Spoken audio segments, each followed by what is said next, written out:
Hello दोस्तों, स्वागत है आपका अपने YouTube channel only study centre 2.0 में। तो क्लास 12 का हिंदी इलेक्टिव का एग्जाम संपन्न हो गया है और हम लोग यहाँ पर आंसर की देखने वाले हैं आर्ट साइंस कॉमर्स तीनों के लिए। कौन से हिंदी इलेक्टिव का जिसका एग्जाम आप लोग का आज हुआ यानी कि 9 फरवरी को हम लोग यहाँ पर सारा का हम लोग यहाँ पर देखने वाले हैं क्या आंसर की देखने वाले हैं। चलिए वीडियो को स्टार्ट करते हैं और वीडियो को स्टार्ट करने से पहले हमारे चैनल पर नए हो तो चैनल को सब्सक्राइब करके जरूर रख लीजिएगा, साथ ही वीडियो को अपने दोस्तों के पास शेयर कर दीजिएगा और कमेंट में जरूर बताइएगा कि आप लोग का कितना सही हुआ है।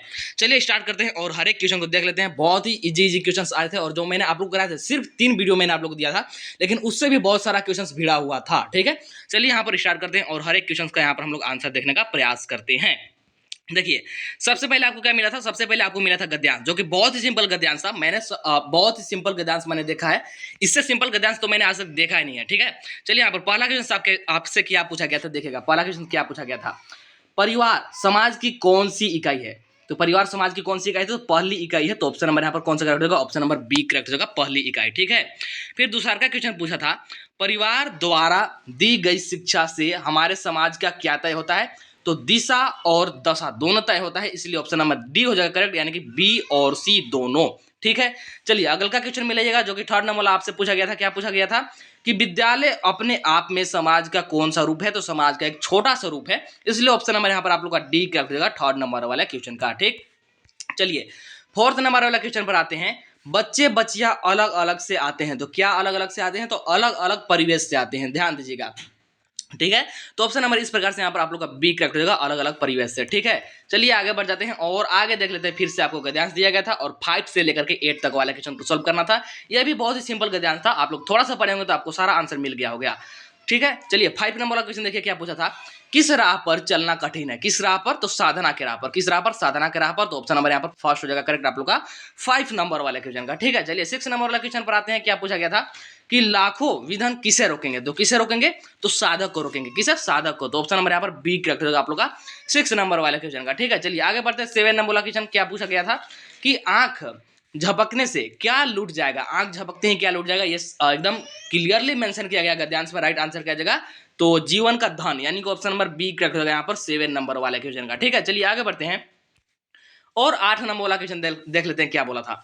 अपना चलन किसे देखना है? अपना चलन किसे देखना है? तो चलने वाले को देखना है। जो चलने वाले हैं ना वही अपना चलन देखेंगे। तो राइट आंसर क्या जाएगा? राइट आंसर जाएगा ऑप्शन नंबर ए, यानी कि 8वां नंबर वाला क्वेश्चन का। ठीक है, यहाँ पर आपका गद्यांश वाला कंप्लीट होता है। अब देखिए आपका अभिव्यक्ति और माध्यम से पूछा गया था, देख लीजिए बहुत ही सिंपल क्वेश्चन था। देखिएगा क्या पूछा गया था। फीचर किस प्रकार की विधा मानी जाती है? तो फीचर किस प्रकार की विधा है? तो विषय प्रधान है। कैसा विषय प्रधान? तो ऑप्शन नंबर ए हो जाएगा यहाँ पर आप लोग का करेक्ट 9 नंबर वाला क्वेश्चन का। ठीक है, चलिए 10 नंबर वाला क्वेश्चन पर आते हैं। क्या बोल रहा है, निम्न में से किसके द्वारा रचनात्मक क्या बोल रहा है, रचनात्मकता को बढ़ाया जा सकता है? तो राइट आंसर क्या जाएगा? प्रशिक्षण के द्वारा और शिक्षा के द्वारा, यानी कि ऑप्शन नंबर बी हो जाएगा करेक्ट, ए और बी दोनों। ठीक है, चलिए आगे बढ़ जाते हैं और देख लीजिए 11 नंबर वाला क्वेश्चन आपसे क्या पूछा गया था। समाचार पत्र की आत्मा कहाँ होती है? तो समाचार पत्र की आत्मा कहाँ होती है? संपादकीय पृष्ठ में। तो ऑप्शन नंबर सी हो जाएगा करेक्ट, यानी कि संपादकीय पृष्ठ में। ऑप्शन नंबर सी हो जाएगा करेक्ट 11 नंबर वाले क्वेश्चन का।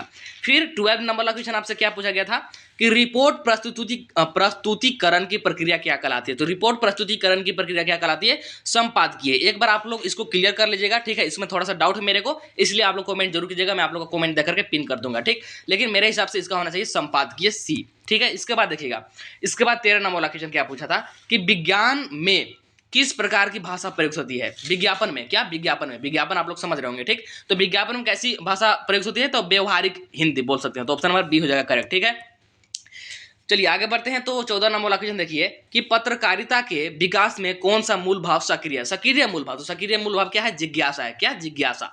ऑप्शन नंबर डी हो जाएगा करेक्ट। ठीक है, चलिए आगे बढ़ते हैं। तो 15 नंबर वाला क्वेश्चन देखिए क्या बोल रहा है, कंप्यूटर के लिए सबसे सुसंगत भाषा कौन सी है? सबसे सुसंगत भाषा। तो ऑप्शन नंबर बी हो जाएगा करेक्ट, यानी कि अंग्रेजी। अंग्रेजी कंप्यूटर के लिए सबसे सुसंगत भाषा है।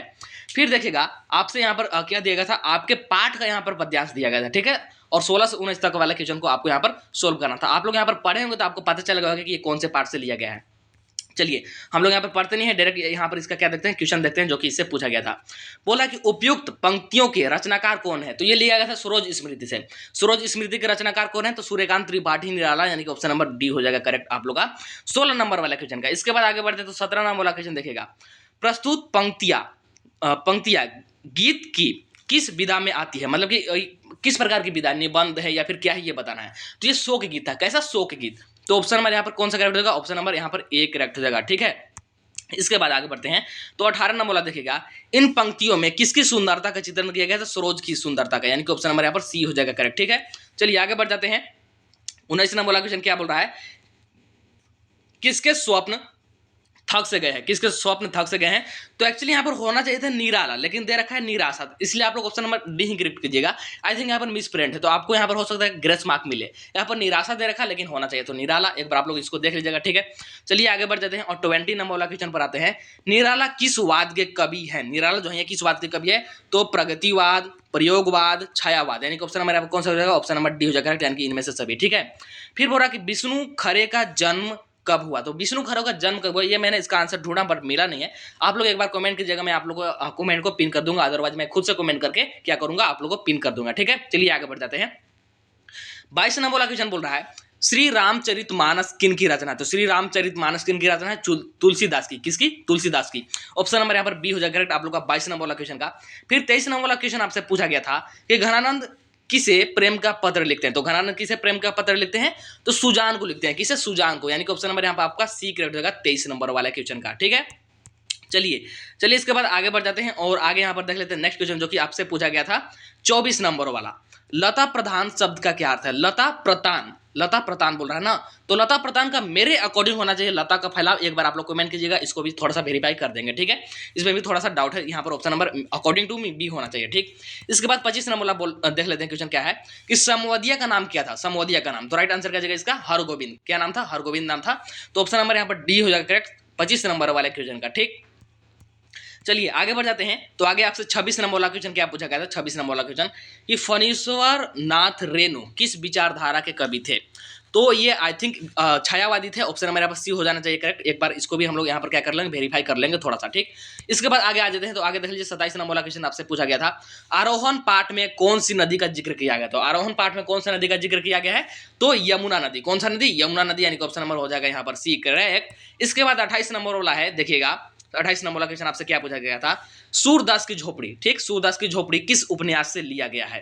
सूरदास की जो झोपड़ी है ना, किस उपन्यास से लिया गया? और ये मैंने आप लोगों को बताया भी है, सूरदास की जो झोपड़ी है ना, ये किस उपन्यास से लिया गया? तो रंगभूमि, यानी कि ऑप्शन नंबर यहाँ पर सी हो जाएगा करेक्ट आप लोग का 28 नंबर वाला क्वेश्चन का। और आपका जो सब्जेक्टिव क्वेश्चन आया था ना, वो भी बहुत ही इजी था। जो आपका सब्जेक्टिव क्वेश्चन आया था वो भी मैंने देखा है, वो भी बहुत ही इजी थे। 3 तो आपको गद्यांश से ही मिल गए थे और सारे इजी क्वेश्चन से मैंने यहाँ पर देख रखा है। ठीक, और एक आपका डायरेक्टली मॉडल पेपर से भिड़ा था 5 नंबर वाला, जो कि झारखंड का संस्कृति का झारखंड की संस्कृति पर निबंध लिखना था, आपका डायरेक्ट मॉडल पेपर से था। ठीक है, चलिए आगे बढ़ जाते हैं। तो 29 नंबर वाला क्वेश्चन क्या बोल रहा है? मौन सत्याग्रह का अर्थ है। मौन सत्याग्रह, मौन सत्याग्रह का मतलब क्या हो जाएगा? यहाँ पर देखिएगा, इसका राइट आंसर आ जाएगा बिना कुछ कहे आंदोलन करना, यानी कि ऑप्शन नंबर यहाँ पर डी हो जाएगा करेक्ट। ठीक है, चलिए आगे बढ़ जाते हैं। तो आगे देख लीजिए 30 नंबर वाला क्वेश्चन, यानी कि लास्ट क्वेश्चन आपसे क्या पूछा गया था?